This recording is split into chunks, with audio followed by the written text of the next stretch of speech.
Welcome to Life Esteem, a program committed to delivering information that's important to you and your community.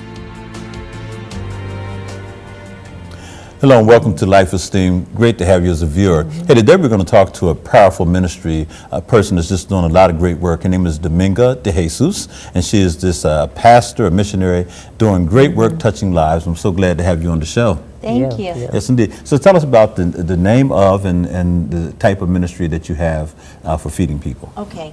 My name is Dominga Dejesus. I came from Puerto Rico. I've been here since I was 8 years old, and I thank God for the opportunity that He bring me here when I was small. I was raised here. My mom and my dad had 19 kids, so we raised by a big family. They went to be with God, but 10 of us is still surviving, and we are close than ever. And I thank God for the opportunity that He gave us. I came to know God I used to work for Pinnacle 17 years ago. Oh, okay. And then one time I pulled all my ligaments from my knee, and then I needed surgery. And then the surgery led me to 8 more surgeries, and I almost died. Oh, wow. So that's when God told me, God sent 3 pastors to my house, and they was talking to me, and they said, God said, if you will give your life to God, He will change you, and He will raise you for the dead. Yes. And I said, well, that's a chance that I cannot take. So I took that chance, and it's been 15 years that I work now. I love working for the man, and I work for God. And ever since, it's been a blessing to my life. And I thank God. That time they called me to work in the bread ministry, so I came to work in the bread ministry. At first I started cleaning bathroom, and I told the pastor, I said, I don't care what I do in the church, as long I could come and help out. I want to show the world that it's more than to feel sorry for yourself and to feel sorry that you're sick all the time. And we could put sickness on the side and put God first, and then start taking care and thinking about others. And my mom used to do that a lot. Okay. She used to live by in Derry Street, and she used to make hot coffee. And she used to, when the people go by the street, she used to open the door and she would say, are you cold? You want a cup of coffee? And I never knew this until I came to God. And then one lady, when I went to church, at the Methodist church, she said, you know, it was a lady there living, and she offered me a cup of coffee. And because of her, I got to know God. Wow. And I said, wow. And I said, can you tell me the name of the lady? And when she told me Dolores, I'm like, I started crying. And I said, wow, God, you bring me here to work in this community. And my mom used to witness to everybody that was walking in the street. She said that she used to see people without coat. So she would go inside, get a coat and give it to them, cook and give it to them. And I didn't know anything until God bring me to working here, and so I could experience it. And I thank God for the opportunity. Now you also are running, it sounds like your mom was already a pastor too. Yes. So you're currently running a food pantry, is that correct? Yes. And what's the name of the food pantry? The name of the food pantry is Ministerio del Pan. Ministerio del Pan? We call them like a bread ministry. And Ministerio del Pan is stayed because they like the name and they like the way it sounds. And I want them to know that Ministerio del Pan because we bilingual. So anybody that comes there, we could translate for them. Okay. We starting serving 15 to 20 people. Yes. Now we could be serving 1,200 people. Wow. So I thank God for the opportunity for Him taking me there and for spending that ministry so big and powerful. Yeah, it is powerful. Because once we put God first and we know the foundation is God. Yes. And when God knows where is your heart, and since He's raised me from the dead to work with the community, I'm trying to make a difference out there in the community. I wanted them to feel that they are welcome. We don't care who it is who needs, and once they come to the ministry, we make them feel welcome. We shake the hand, Yes. we say good morning, and we translate. I try to translate everything that we do Okay. for them so they won't feel left out. Because sometimes they feel left out. They were like, I don't understand. Maybe she's Hispanic and maybe she won't talk to me. But it's all different. We are like a family. Right now I got 15 to 20 volunteers. Wow. And sometimes I get 25 volunteers. And how many times a day, times a week, I mean, do you actually serve? Twice a week. Okay, twice a week. Thursdays and Friday. Oh, okay. And we are there. I'm usually there by 7:30 in the morning. Oh, wow. And I'm there till 4 o'clock in the afternoon. Because after that, I go to the radio station, and then I try to bring out the word, or I get some of the volunteers to share testimonies and to share what God is doing in their lives.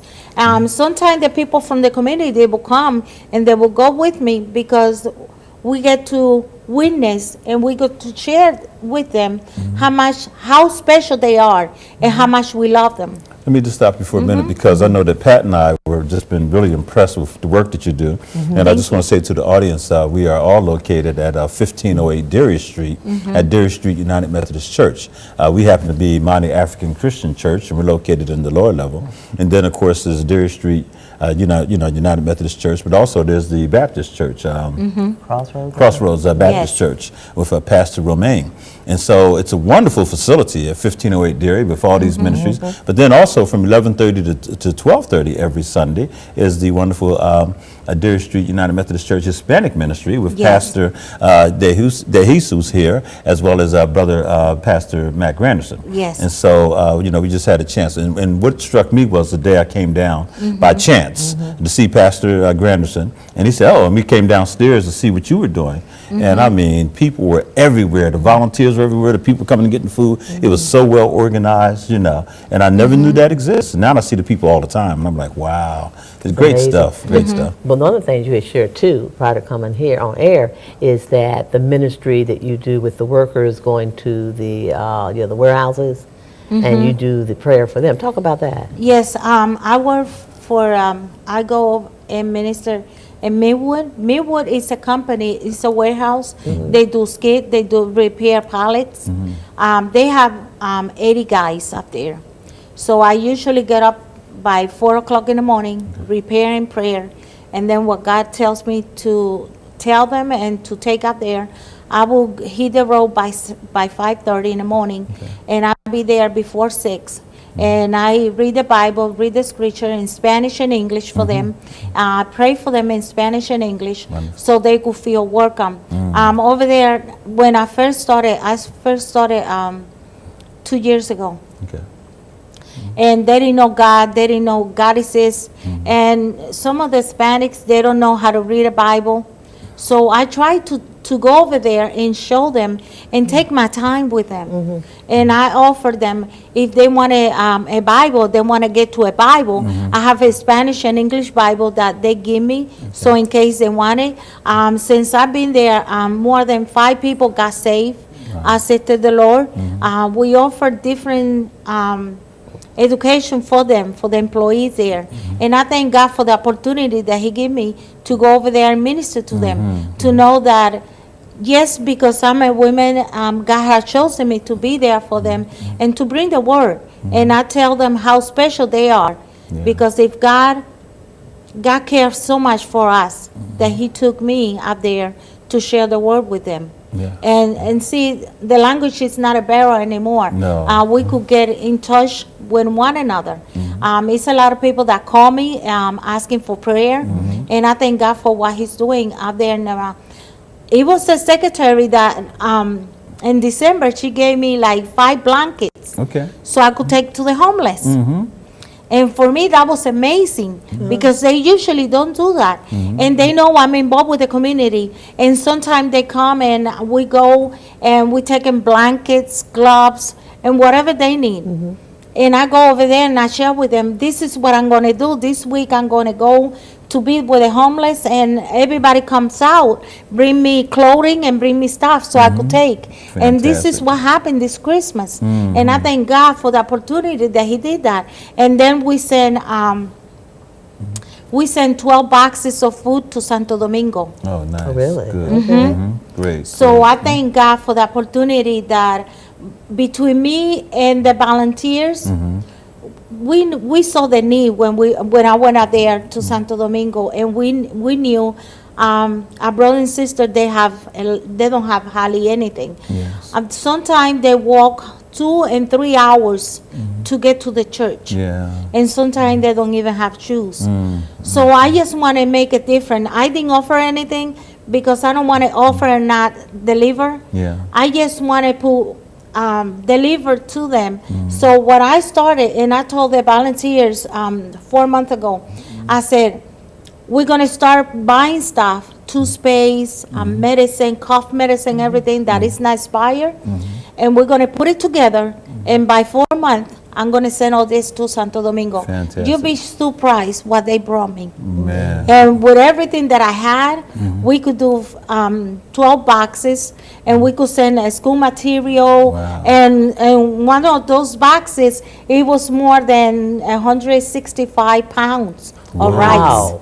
Of rice. That could be expensive to send also, right? Okay. It's it costs $650. They give me a discount. Wow. So we try, what we do is, sometimes we make stuff that we could do, and we sell it. So with that funding, $5 or $10, Sure. we save it. So the end of the year, we have that money. And sometimes I go to the volunteer, I'm like, please bring me $5, $2, $1, whatever you have, and help me. You know, it's amazing. Because when I first started this, a year ago, I went and talked to the community. You know, everybody in the community, they bring a quarter. Nice. Nice. So we raise. They was helping. They say, you help us. Now it's time for me to give you. All right. So we raised more than $300 from the community. Isn't that something? Quarters. Quarters.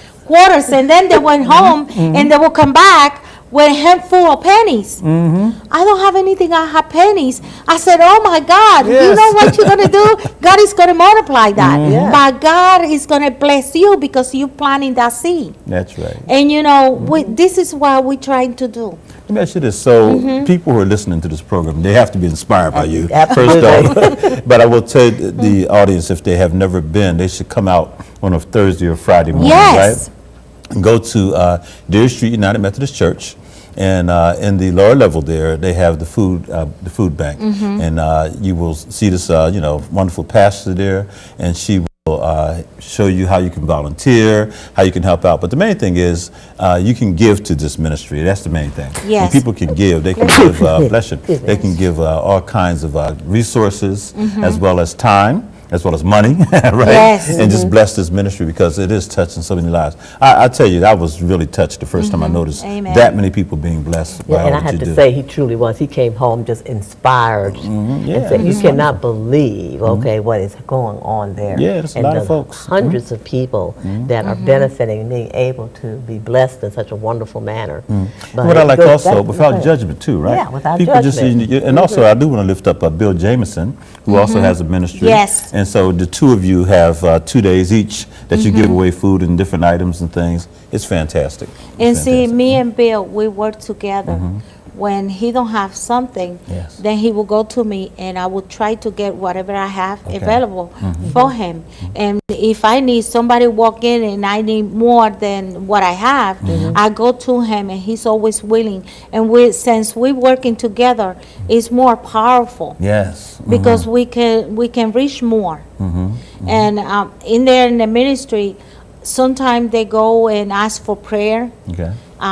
And we pray for them in Spanish and English. We have enough volunteers that we could do that. That's great. And I want them to feel welcome. Anybody that goes there, all the volunteers and me, they are like a family. When they get sick and they cannot go to the ministry, I will call them. I will find out what is wrong, if they Yes. need help. If they get sick and they need me to go in the home and to be with them, that's one thing we do.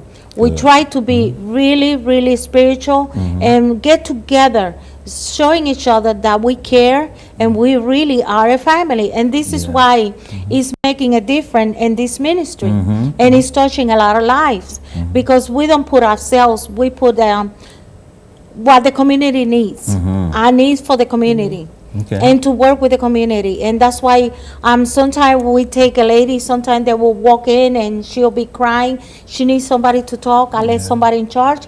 And me personally, I will take her to a room and I will spend time with her. Sometimes I spend 1 or 2 hours, but it's okay.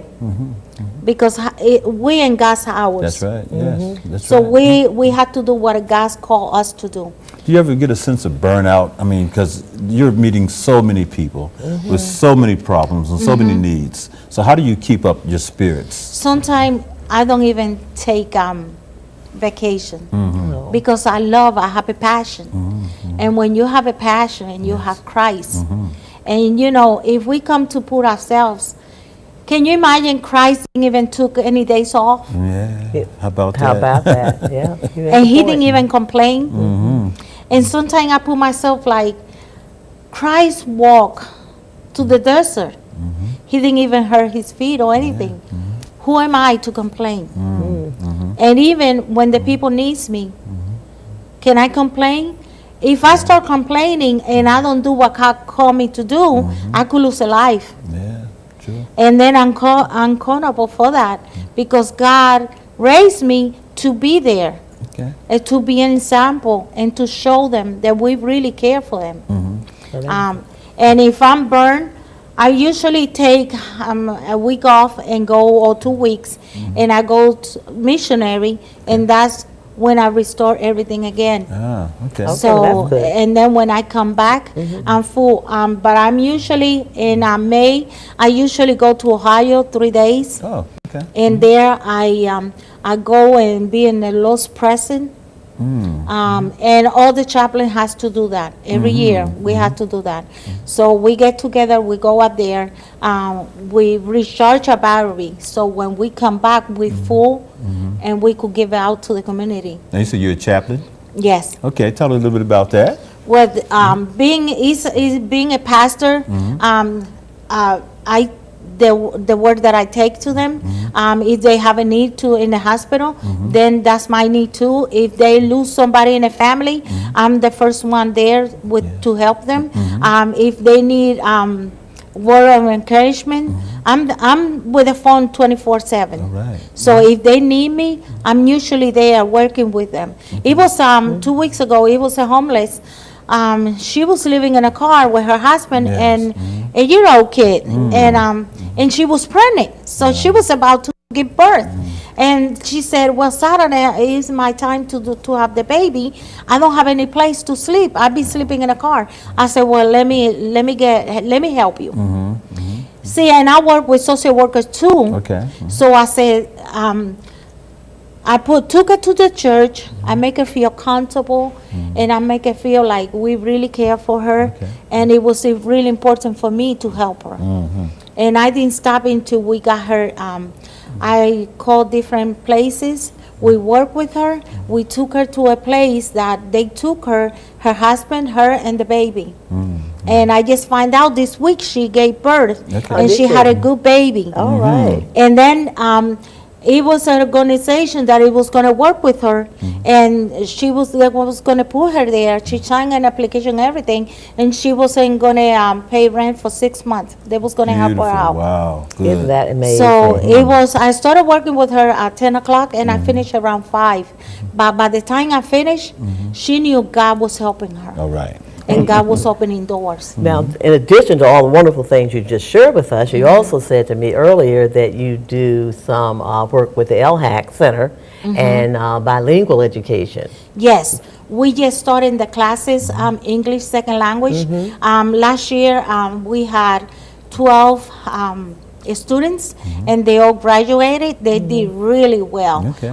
By the time they finished with a hack, taking the classes, the courses, they knew how to read and they knew how to write. So I thank God for the opportunity. And right now, we're going to start 25, and we're going to start in January 25th.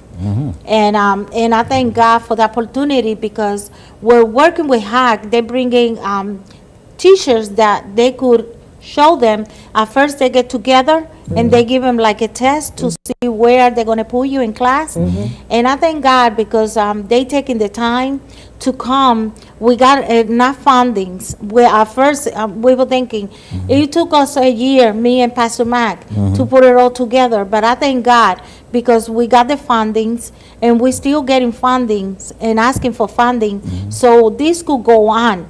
Because we have a lot of people that, like ourselves, that we never seen a GED. Like myself, my mom took me when I was 14. She took me out from school to work or to help her out in the house. It wasn't important for them that time. But now we have to take advantage of whatever God has in there for us.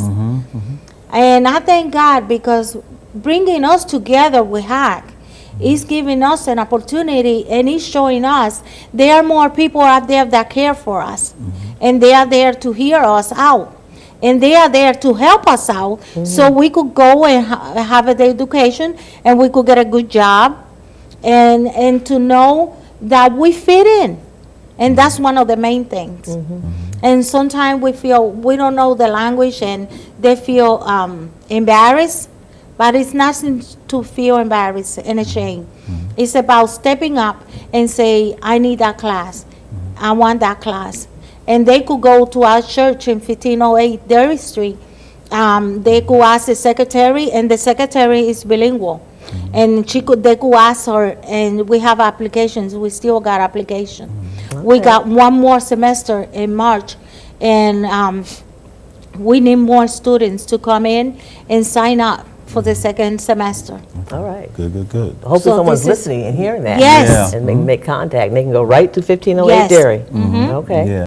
And you know, oftentimes people don't take advantage of things because they're afraid, right? There's Yes. some fear, there's some, you know, you just don't understand. Why would you do that? So ease the fears of people. Tell them to come get that. Because, you know, I know a beautiful woman who is doing a great work as well. And she said to me one day, she said, it's amazing. I have all these resources. I have free food, free clothing, and people won't come and get it. She said it's like their pride gets in the way, or they're afraid that, you know, someone's going to judge them or something like that. I don't know why that is, but it happens. So what would you say to the folks who might be a Our little bit race afraid? is more like that. They feel left out. Yeah. They feel lonely. They feel stressed out. But it's a lot of help out there. Yeah. And we have help. Don't feel like you don't have that. God have chosen you That's right. since you was in your mom's womb. He wants the best. So he's starting to bring an opening door so we could take advantage. And it's time that we need to stop being stressed out because you're alone. You don't have to be alone anymore. That's right. Just go and try to find the help. It's help out there. In our church, we have a clothing ministry. Yes. They could go up there, and I'm usually there in the church all the time. So they could go out there and they could go and check the clothing. Okay. If they need one of us to go with them, we are there. If they need prayer, come on over. We're starting to have the chapel open so we could pray Monday to Friday, Oh, wonderful. 12 to 1 o'clock. Okay. And everybody is welcome to come in. And we pray for an hour. So if you have a prayer need or you need information about anything, yes, come and let us know. Let us help you. Because there's a lot of information out there. Yes. And it's a lot they could learn. That's right. That's right. Yeah, you are obviously are a profile in courage. Thank And you. you've Most stepped out certainly in is. faith, I'm and you've telling done a lot of great But work. she said something that I really want to hear you really do more with. You said that you worked at Pinnacle Health, okay, for 15 years. Yeah. And then you left. You said, I left man's work to do God's work. I thought that was powerful. Yeah, I like that too. Yeah, because when I was working for the man, I was going to Pastor Marcini's church. That was in Derry Street, Okay. and 13th Street. And a preacher came to me and said, God have called you so you can start working and come and work for him. That time I didn't listen. Yeah. Because like some of us, we do have a calling, and we know we have a calling. But when we start making that money, we like the money, That's right. and we like the power. That's right. That's right. That's right. One time they bring a limousine so they could take me to Harrisburg Hospital to polyclinic, and I think it was. I still went and took my Bible and everything, but I think my ego, Yeah. it went and it got big, and that's the time that God said, "Okay, if you don't do it the easy way, That's you're right. gonna have to learn the hard way," and that's why I ended up being in bed for almost 3 years, and I almost ended up losing my life because I didn't want to answer God when He talked to me. So if you have a calling and God is talking to you, don't hesitate. That's right. If you have a calling that you want to go up there and touch somebody's life, go and do it. I tell you, I used to bring a lot of money because I used to work and I used to help my sister because by that time she lost her husband, and I was helping her pay the rent, do groceries, and we have a family and we close. But I knew that if I keep working like that, someday I was going to get hurt, and I wasn't doing what God asked me to do. I was being disobedient. Okay. So it was a price that I had to pay. I had to go to the bed to be almost losing my life, so I could see God, the purpose that He had with me, and the calling that I have. He was gonna do it regardless. All right. All right. So I had to come and say, "Okay, God, I had enough of being sick for 3 years. 3 years. I surrender myself to you. Mm-hmm. Now I start for the man. Well, I work for you." I'm so glad you did it, because so I glad tell you you, the did. ministry that you have is powerful. Most certainly. You know, What a her name is blessing that you Pastor are. Dominga Dejesus, and she's a powerful minister and missionary, as well as chaplain. And her work can be seen out at 1508 Deary Street at the Deary Street United Methodist Church, especially on Thursdays and Fridays when she Yes. does the food, pantry. I'll call it that, and it's an amazing gift to the Allison Hill community. And also, we got to get Brother Bill Jameson on here too to talk about what he does as well, because it is a powerful ministry and you are touching so many lives. So if you have resources or, like I said, time, talent, money, whatever you want to give that you can give and know it will go to really good use, contact Pastor Dominga Dejesus. Yes. And is there a phone number that someone can reach you at? They could call me at 580-5184. Okay, good. So thank you so much for watching us, and we hope that you will take all this information to heart. Thank you for all that you do, Thank Pastor. you. Yes. And we know that you will go out and bless someone and touch someone, because so many people need to be blessed and touched, and you may be the vehicle by which that blessing comes. You just got to open yourself up, accept your calling, as Pastor Amen. said, and do what you have to do. We're going to see you next time here on Life Esteem. Have yourself a blessed day. Goodbye. Thank you. Yeah, that was beautiful. Were you the lady I